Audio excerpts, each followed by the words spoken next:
Welcome to the next broadcast of On Higher Ground, Ambassadors of Change and Transformation. Here, our audience can meet extraordinary people who specialize in changing lives, of showing we flawed human beings how to modify our beliefs, discover our real power, alter our ineffective ways of thinking, and supercharge our motivation. In their work, they aspire, with our help, to enable us to discover our true mission, discern our most sacred dreams, and get on track for the lives we were born to live. These ambassadors of change have often been brought to their vocation by having to face extraordinary situations, great personal challenges, and intensive self-scrutiny before they can bring us to the higher ground where we deserve to be.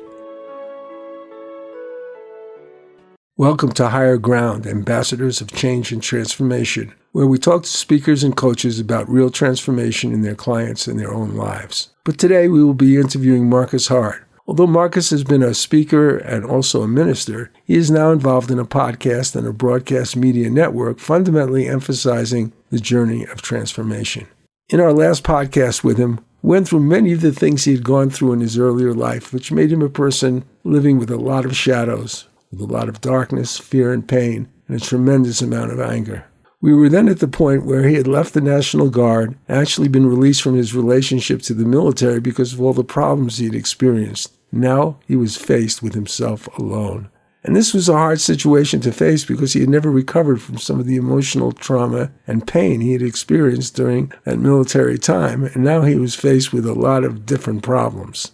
And we have talked to Marcus about his gambling addiction, his multiple attempts at suicide. But if we could begin now at your second attempt in the presence of your girlfriend, that was not too easy to face either, right? No, it wasn't.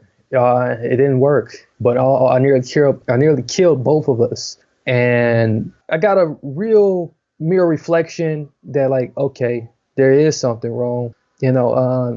It's like one of those things where, you try to ignore it, but then, something like that, really, gives you a shaking. I had to go get seen. So I stayed in the program, had me another temporary stay. But even then, I didn't learn my lesson. I thought I learned my lesson, but I came back out. I said, okay, well, I got my quick fix. I should be fine now. I can manage this. I'm just going to go to school. I'll go to college. I'll go do something. But, I didn't have a clear plan. And also I was, I'm here I am without a plan, and it doesn't really make sense. You had no real sense of mission then at that point. Yeah, no sense of mission. And I'm just doing it because I feel like what I'm supposed to do, and I was being told to do it.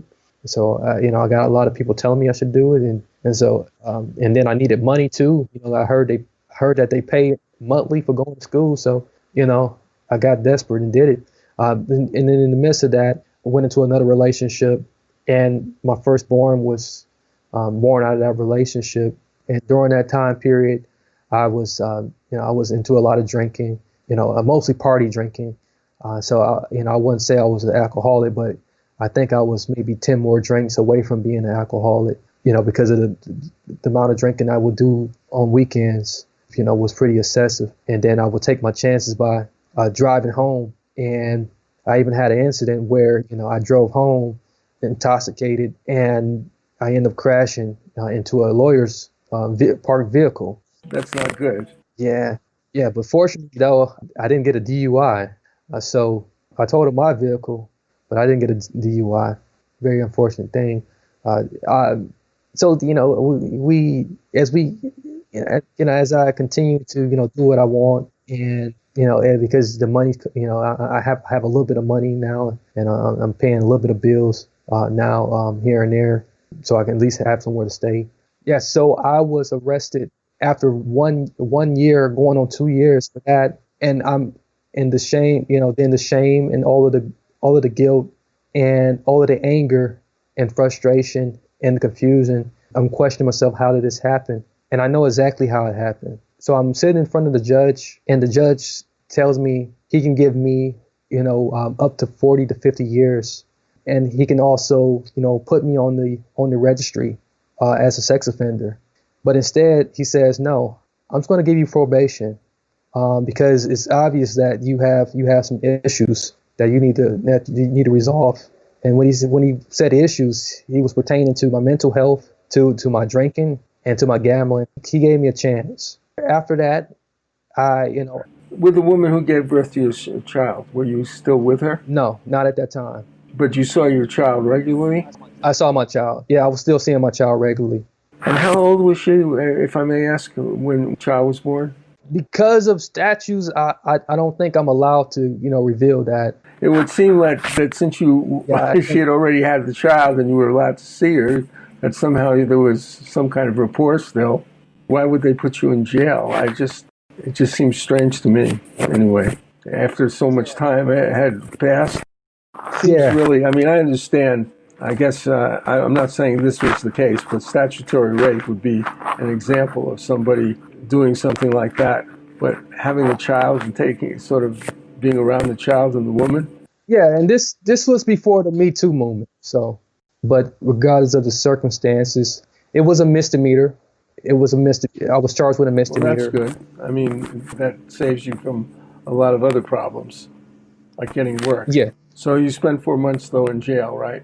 So the 4 months came after I was placed on probation. So I was placed on a 1-year probation for the misdemeanor and not required to register. I wasn't required to register as a sex offender. And my only requirement was to stay sober and to pay child support and to hold employment. And I failed at holding employment. And they also wanted me to not see my child while for that 1 year period while on probation. I violated probation because I wanted to see my child. And so terms of the condition of the probation was if I violated, be sent to jail to serve out the 4 months. I don't know, man. That doesn't sound. Seeing your child, I don't get the value of that. I guess that's a punitive value, right? Yes. Well, so okay, so you came out of jail, and then what began to transpire in your life? After returning back from jail, during jail, I obviously went in jail, and I had to endure some embarrassment while in jail, and obviously, I had to really think about the scope of why I was in jail, and really forced me into a position to really dig deep about who I was and what I've been doing over the course of this time since being deployed, and and especially with all of the decisions I've been making in my life. And what came from it was that I needed to transform. I needed to transform who I was. I needed to let go of this old person and step into a new person and be better and start this healing process. And because I just realized at that point that this 4 months could have easily been that 40 years that was dangling over my head, and 4 months could have been death rather than just four small months. So when I came out after doing some work, and we can go deeper into some of the work I did while in prison. It was county jail. Spent about a couple of months home, and I failed to become an ordained minister. I used my studies to become an ordained minister, and went back to college and started studying religious studies and theology. And I got hooked up with some churches, and I began to start studying underneath some other pastors locally. So that basically was a big change. Yes, that was the first big change. Yes. I'm going to read a passage with you, and I'd like you to. This is from a famous writer named Marcus Hart. Okay. When you press the reset button in life, you can decide at that moment who you want to be and what type of life you want to have. Taking ownership of the possibilities of what you can be and how you can actually create a spark within you, within your mind, and the message is transmitted to your heart and spirit. The spirit wants happiness, and the body depends on it. A positive view of yourself and the excitement of the end results, how you want to be, create purpose. We as human beings have a purpose, and when we decided one, it drives us to live and do all things possible to fulfill it. I think that that quote that you have, that I was quoting from you, of course, encapsulates a lot of what goes into your transformation as a concept. Is that true? That's very true. So why don't we start with you talking about how you and when you decided to reset your life. When did you consciously decide that? I think I pressed that reset button at least about two more times after returning back. Especially when I wrote this book. When I wrote What You're Reading is when when that reset button was kind of held, and then I let go. And what was going on during that particular time period? I still wasn't married. I was on my third business idea, and I was struggling financially. I believe my third child had been born a couple months back, and I had just recovered from another suicide attempt about a year prior, and had spent about 3 months in the hospital. And writing that, and really feeling into that, I really felt at that time that yes, it's time to reset my life. It's time to really chase after what my spirit wants, and that's for a desire to be happy. And once I did that, I started seeing things turn around a little bit. I became more optimistic about things. I became more hopeful about things. I started harnessing on to faith a little bit more. That's really great. We're kind of at the end of this particular period. We're going to come back in a couple of minutes, and we'll get more into not just thinking about resetting, but what actually you did when you reset your life.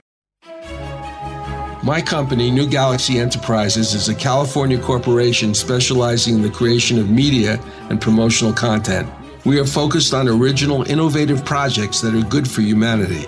These projects could be nonfiction books or novels, fictional screenplays or documentary content, websites and website content, commercial advertising content for print, audio, or video products on the internet, television, or radio, musical scores for advertising, television, or film, video, audio editing, etc. We want to promote products and projects that support the environment, encourage a healthy experience in living, developing, nurturing, and useful technology, and offering platforms for positive, socially constructive entertainment or informative, transformative media. Our experience in creating a variety of products like this is rather vast, and we offer client-based and collaborative products, as well as the opportunity of active investors to join us in the creation and promotion of proprietary products, some of which are in latter stages of development. For more information, go to www.newgalaxyenterprises.com. That's www.newgalaxyenterprises.com. If you're interested in talking to us, just fill out the contact sheet and we will get back with you.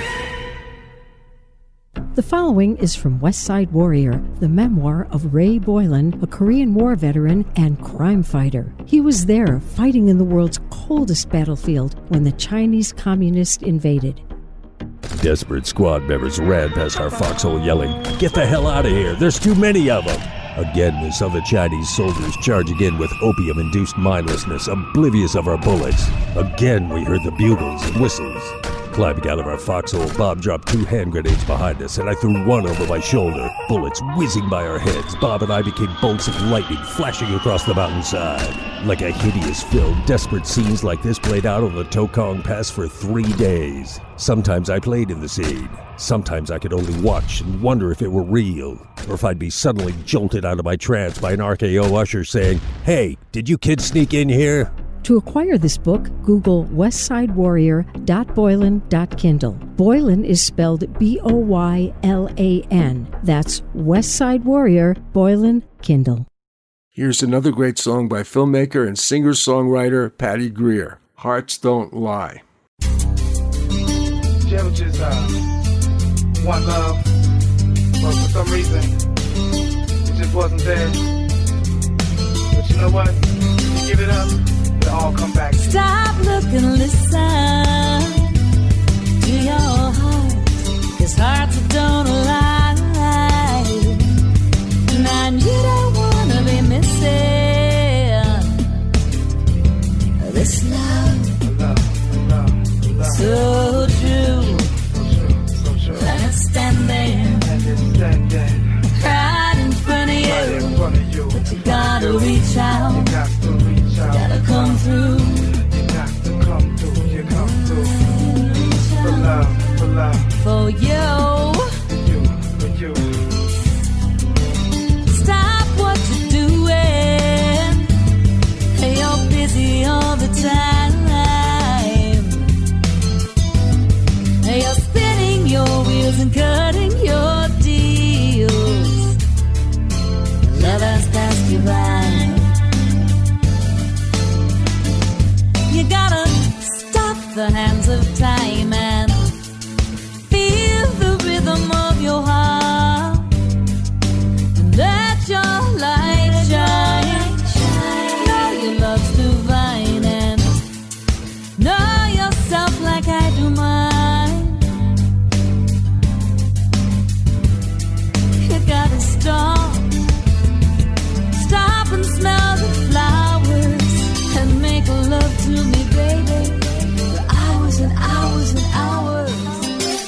door. Walk on through. Baby, walk on through. Baby, you gotta listen. Open up, hear me clear. It's time to show me love. Ain't no reason to fear. I'll give you passion, love, whisper sweet nothings in your ear. Stop what you're doing, baby. Come listen how I feel. I'll make the time for you and stop spinning my wheels. Let's put this love in motion, cause baby, it's for real.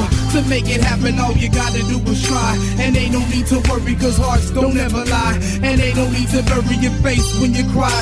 Just come through, just reach out, just hold on and speak out. Just be free and be true. Love me like I love you. Hold me and I'll hold you. Trust me and I'll trust you. Touch me and I'll touch you. Pay attention to love, cause hearts don't lie. Don't stop, look and listen to your heart, cause hearts don't lie. And you don't wanna be missing this love, so true. So true. When it's standing right in front of you, Right in front of but you. you didn't reach out, Didn't reach out. didn't come through You didn't come for through. love, For love. for love. you. For me. You. You.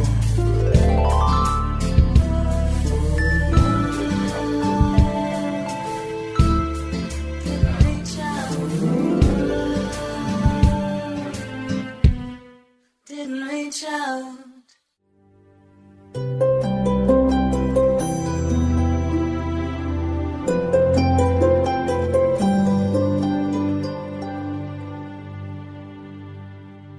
We're back on Higher Ground with Marcus Hart, and we're going to talk about now to follow through on his determination to reset his life, which he had done several times before. But this time, he had written something that really was part of the transformation, and that is a book called Think Possible, Be Possible, which is available very inexpensively on Amazon. It's a short book, but it's a very powerful book. It actually helped me immediately because it addressed a big problem I had with my life.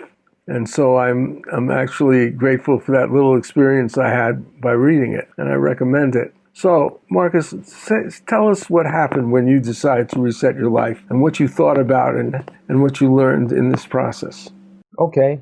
Thank you, Johnny. So I believe we all have a choice. You talked about this early on about, when life happens to us, about how we can continue to go down that dark road further and continue to be insane, and just because the definition of insanity is repeating the same thing. I decided I didn't want to do that no more. I decided I wanted something different. I decided I wanted to paint the canvas, in the way in which my higher power wanted it for me. And, I remember all I could think back to was, remember watching the Secret, reading Napoleon Hill, reading different passages of the Bible. And even, just throughout my all of my studies when I was in college, and reading through different theologies and stuff, I saw something that it all just led back to, just how important it was for me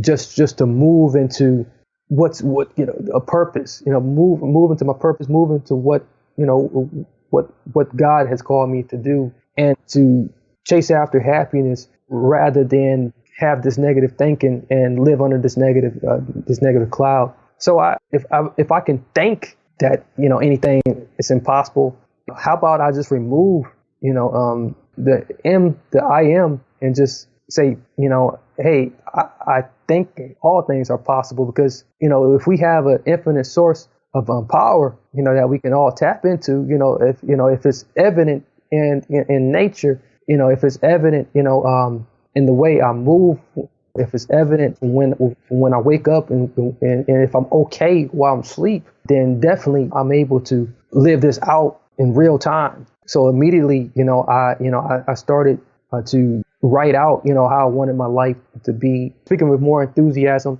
in my life when things that happen, not so much minimizing it, but seeing the positive light to it, rather than, looking at the dark side of it all the time. And when it was a situation that I couldn't handle, being okay with just letting go of that, unfusing from that, and giving it over to something bigger than me, and knowing that everything will work out in the end, because it will, especially if I have made it this far, and being able to be in every moment. And once I was able to do that, I was able to move forward in every moment, because sometimes we just need to celebrate the small wins, and not look for the grand slams all the time. Oprah, I heard you mention The Secret, and Oprah was one of the people who kind of promoted The Secret, but a lot about The Secret was like you visualize something you want and you do certain things, maybe you're grateful and it happens. In other words, you choose, I'll do this, and then you visualize it and it kind of happens.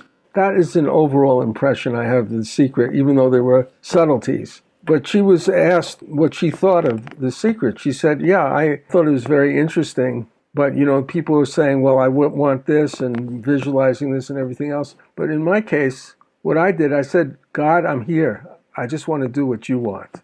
Absolutely. And, and that, I think that was the only thing that was missing from The Secret, is the fact that it's a big thing. Well, yeah, it's a huge thing. I have seen people, because I went through a period, I was involved in spiritual things since I was really young. Okay. And so at one point I was actually writing a book on what was happening in New York in the late 60s and early 70s, which was a fantastic thing when people were, trying out all kinds of different things. And prior to that and during that period, I was studying everything like that. Napoleon Hill, Catherine Ponder's another kind of, thing like The Secret. And I was trying to find out answers. And I noticed that things would still go wrong in my life. They still would go wrong. And I couldn't figure it out. I went through several churches that sort of emphasized that sort of thing. And I saw people where things were going wrong. And and particularly for me, it was just very obvious. And then I encountered the idea that, and I won't go into all the details, but it was that what God wants, He doesn't just want you to sort of do what you want and help you out because you're a good person. He wants you to be involved with Him. He wants some kind of transformation in you so you can be close to Him, so you can experience His presence. So you can be here now, and when you're being here now in the higher levels, you're actually feeling the presence of God. And so the sense of your purpose comes from your connection to God. That's what I think anyway. What do you think? Yes, I absolutely agree. It wasn't until, I had that alone time with Him, that alone time away from everything, detaching from the material, and, realizing that, like, I didn't need that. I didn't need nothing but just me and Him to push me forward, because I was always in my own way, and a lot of times a lot of us are in our own way, and it's one thing to want something, but it's another thing to allow something big as God to do it for you, who the one who has all the answers, and when I allow Him to put me on my path, and he allowed me to be more authentic, be more to myself, and and to feel into the way in which I was going. Well, I think there's a concept in the New Testament that I think is important. We'll see what you think of it. The word metanoia means repentance in the King James Version. That's how it's translated. But actually, the word metanoia comes from two words in Greek: meta, change. Noia means mind. Sometimes they speak of God in a sense as the higher mind, the nous in Greek. So repentance in this sense means changing from one mind to another. And what I mean by that is we're talking about something like the New Testament. They talk about the soul and the spirit. And the soul is more like, in modern terms, something like personality that can be disengaged from a spiritual level. But spirit is that part of you that's one with God. And so what you're trying to do in this plane, in this place, is to change your mind from your sense of yourself, from this disconnected aspect of you from spirit, to becoming one with spirit. So you're not really, when spirit comes to you, with you should get this car or whatever it is that spirit wants to bring to you, and you're not really just going through books and saying, oh, I think I'll decide on this one, different magazines, but you're actually looking, and it can come in different ways, but you're actually looking for what God wants from you. You're really looking for what yourself wants, your true self, your spirit. What do you think of that? Absolutely. Yeah, because, I have come to, feel in, to really, really be more connected to the fact that that the spirit comes, it's not from here. It's not from this, it's not of this earth. It comes from heaven. It comes from, from the spiritual realm. And so, so it has all the answers. On earth as it is in heaven. Exactly. I think that the spirit, or what I call sometimes the higher self, the higher mind, that's the part that can be transformed from the soul level. The soul level is when you want things, you want money, you want power, and when you get into the spirit, it's a very dissatisfying way to be always wanting this and wanting that, with the joys and disappointment, because the spirit itself is comforting in itself, the experience, right? Right. So you can, even in, quote, bad times or good times, being in the spirit is a good idea, rather than getting all engrossed in the pleasures of some material experience and something else, because you can experience both. You can be in the world, but not of it. That's one way of putting it. So now, in this next discussion that we'll have in a few minutes, we're going to go into how you not only have learned certain principles, but how and why you decided to communicate them to others in your podcast. We'll see you in a few minutes. Yeah. This is Johnny Bluestar, CEO of New Galaxy Enterprises, a media content development company. Want to write a book but don't want the challenges of developing time-consuming social media platform, costly private book promotions, complex email campaigns, and advertising commitments? If you write a book about your business, you don't need a mass audience. Focus on prospective clients with the best business card there is, your own book. To learn more about New Galaxy, see samples of our work, or talk to us about your project, please go to www.newgalaxyenterprises.com and fill out the contact form.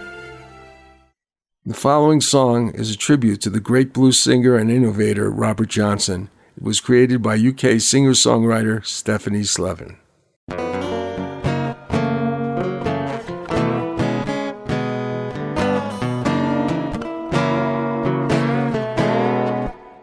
They say you're gifted.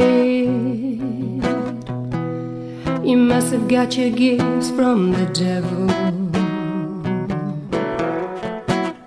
Your lyrics uplifted because they're on the new level. Look to the left, look to the right.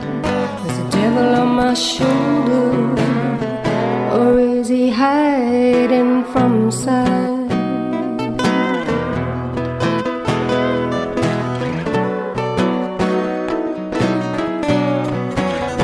They say you're gifted. You must have made a pact with the devil. Your lyrics uplifted. Could I not have got them from heaven?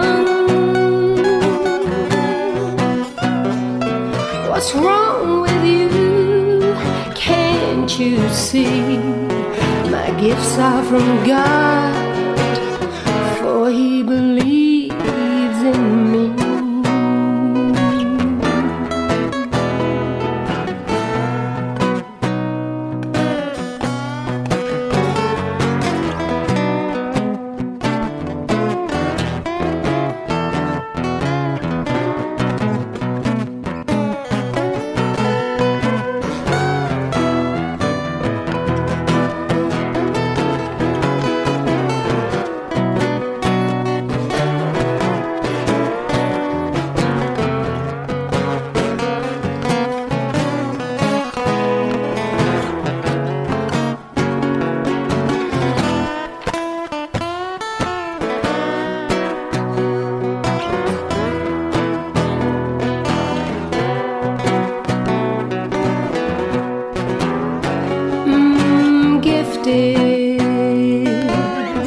so I get a little frisky.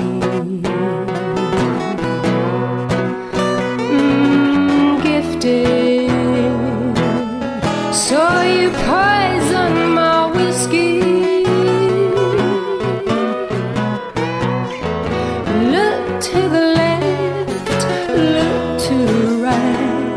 There's a devil on my shoulder, or is he hiding from sight?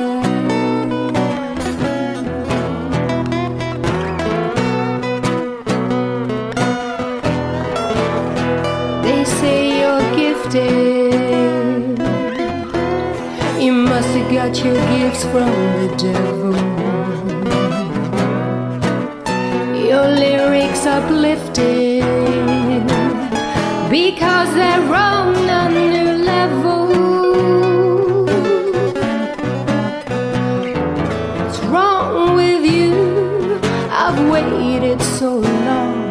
My gifts are from God, and my name is Robert Johnson.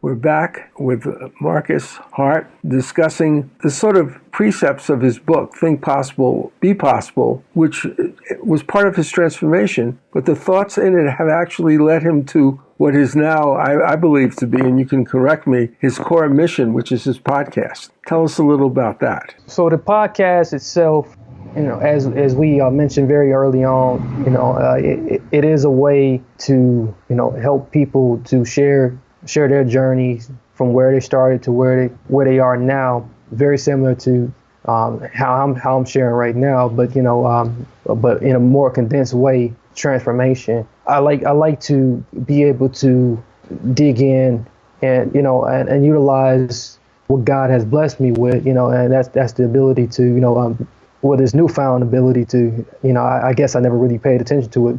Was being able to be very empathic towards people, build a great connection with people as I listen to them.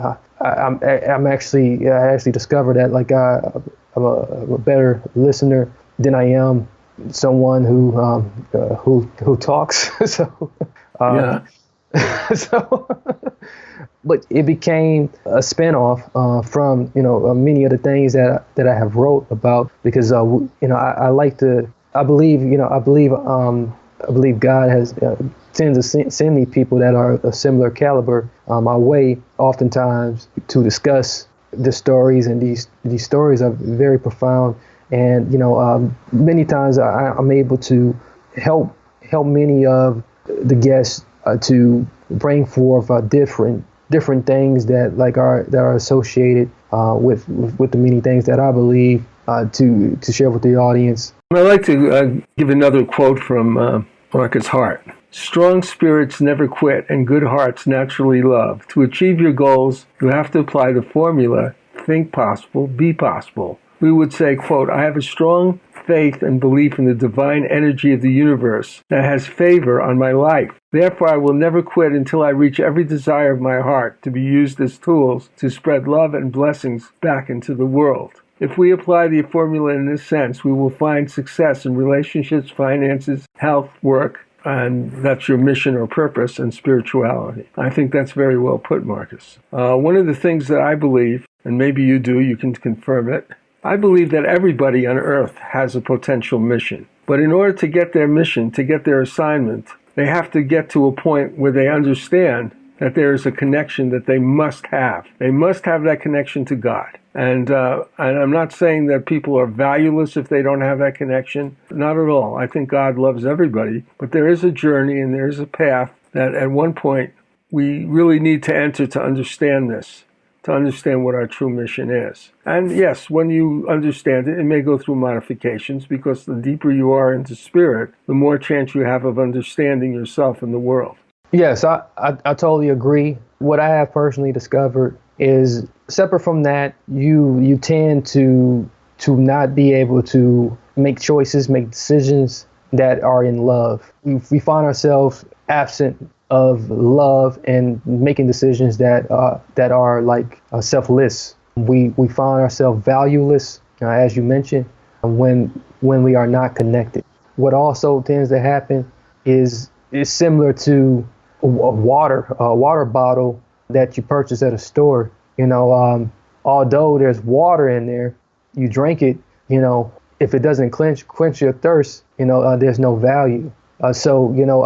However, you drink of God, it quenches your thirst, and it provides the necessary hydration in order to move you forward, move your spirit, to do the things you need, to have that endurance, to be able to do things in a God-like manner. Not to say that you're God, but there's been things that I've been able to do that's not of my own accord. Like many of my books I have written, in my belief, that's not of my accord. Even with my own studies, even with the mention of like The Secret of Napoleon Hill, never would I've been able to write books, start businesses with the intelligence, with just mere intelligence. And then when I'm talking, with people on the interview, I have to download certain messages from God, to be able to know what to say, how to say it,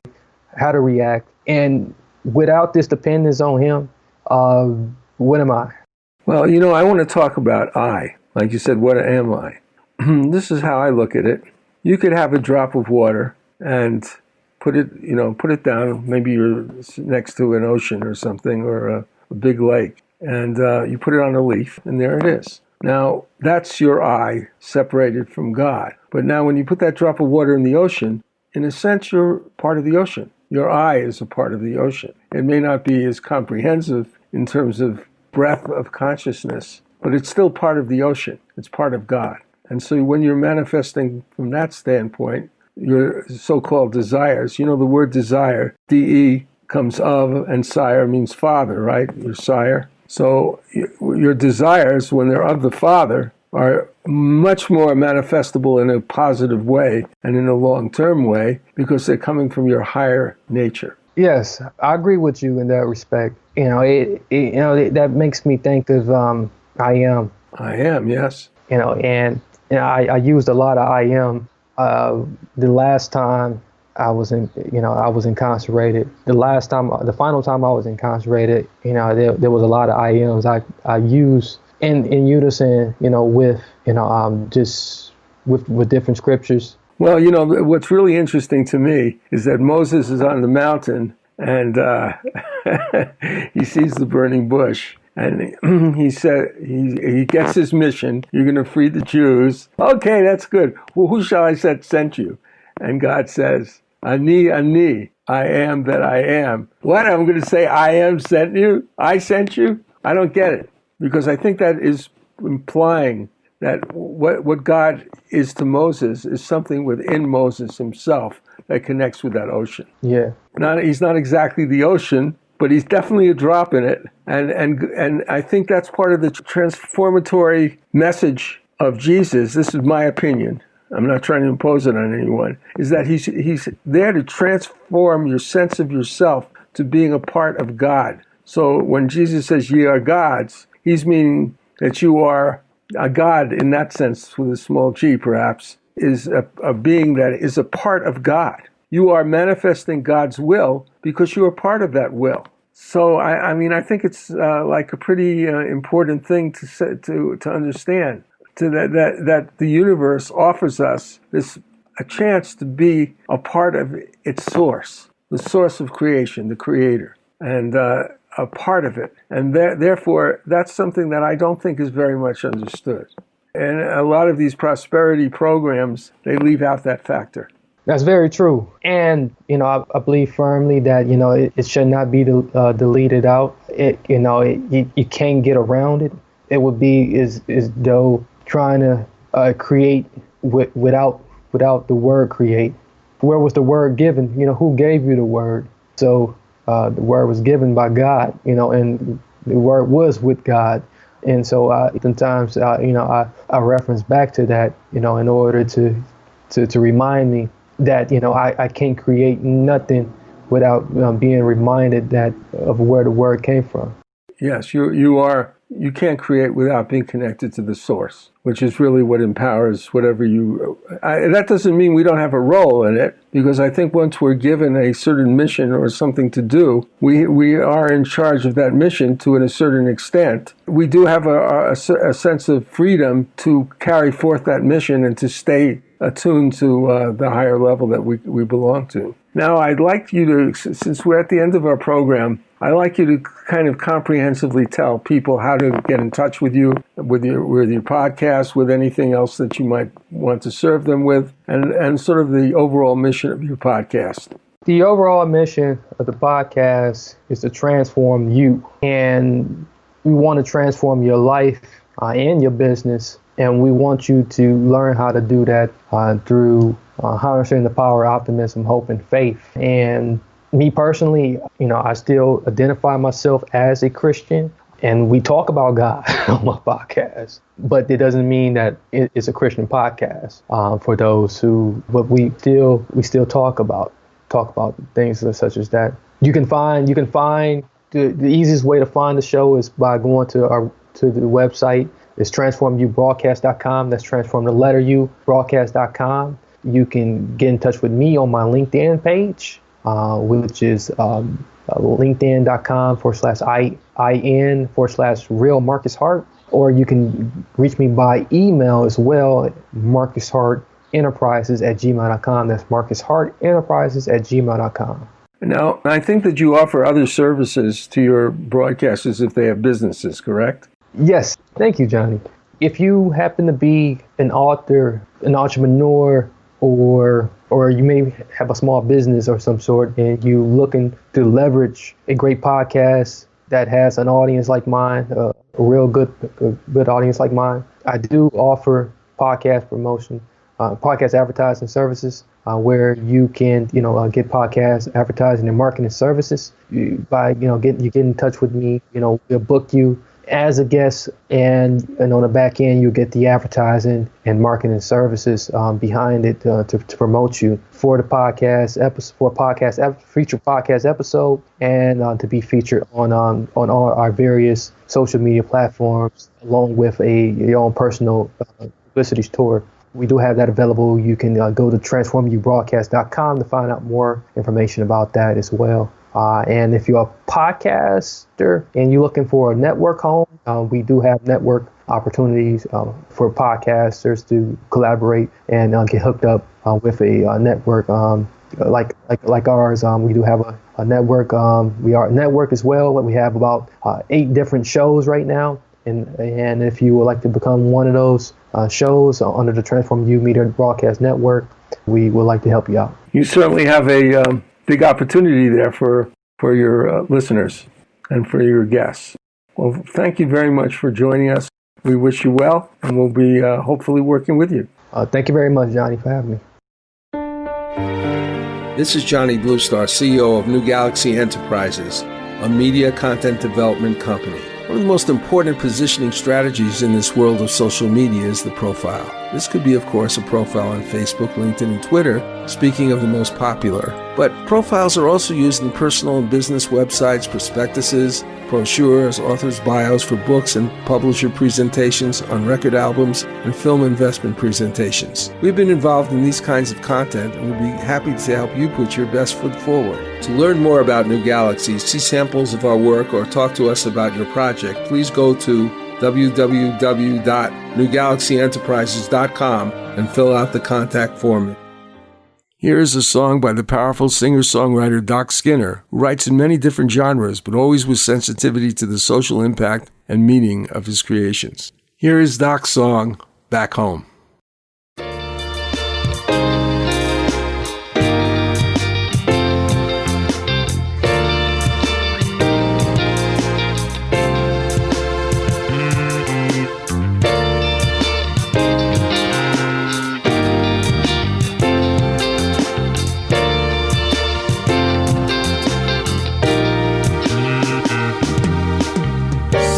winds were blowing. Grab my hat, hit the freeway. Tired of country life, headed for the open highways to the city. Now fire's burning and my feet are aching to roam. I can't wait to make my way back home. There's a road that takes you back home, my friend. There's a road that takes you back home. There's a road that takes you back home again. I can't wait to make my way back home. There's a road that takes you back home, my friend. There's a road that takes you back home. There's a road that takes you back home again. I can't wait to make my way back home. Time won't stand still to think about living easy. Why'd it take so long to grab my hat? Cause I was lonely. Still the fire's burning and my feet are aching to roll. I can't wait to make my way back home. There's a road that takes you back home, my friend. There's a road that takes you back home. There's a road that takes you back home again. I can't wait to make my way back home.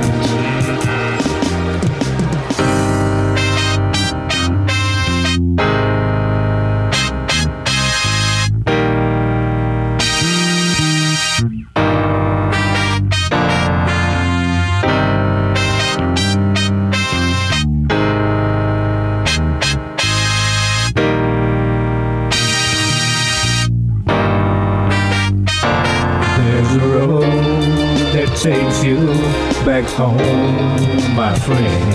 There's a road that takes you back home. There's a road that takes you back home again. I can't wait to make my way back home.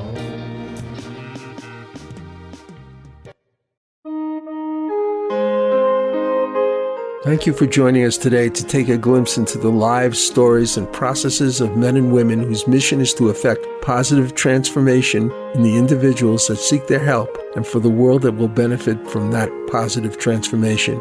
Thank you for joining us again to gain more understanding of the opportunities for all of us, every one of us, to find that higher ground which brings us understanding, safety, and a sense of living a life of real fulfillment and purpose.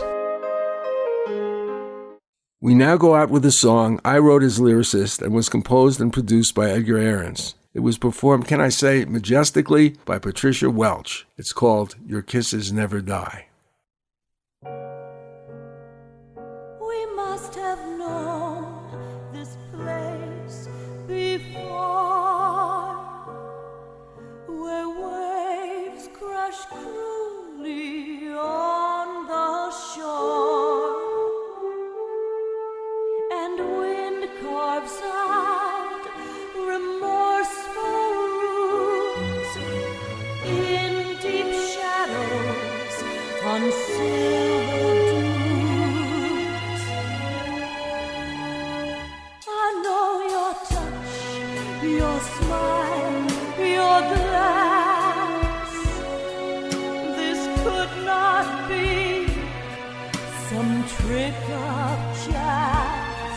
We whirl around this windswept beach, entranced by love beyond our reach.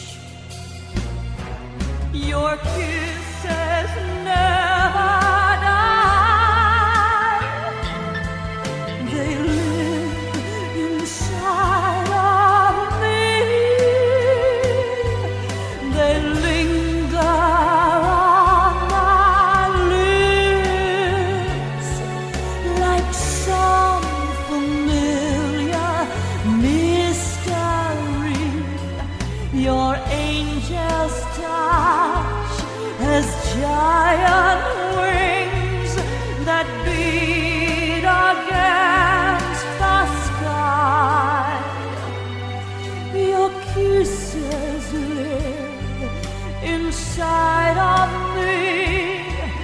in spite of me. They never die, they never die.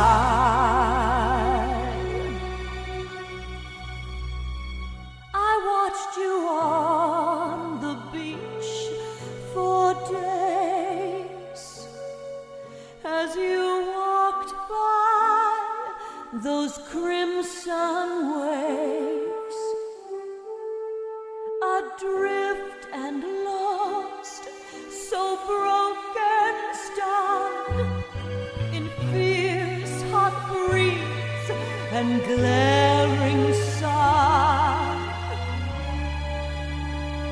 I know your touch, your smile, your glance, so deeply trapped in this coy dance, embraces that our love ignites, now melt in tears of pure delight. Stolen kisses, pirates plunder, bodies crashing just like thunder as we rode madly down the shore,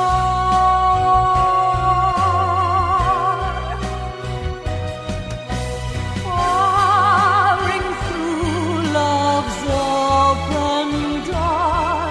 Your kisses consumed in love's bright gloom, dissolve beneath a maverick moon.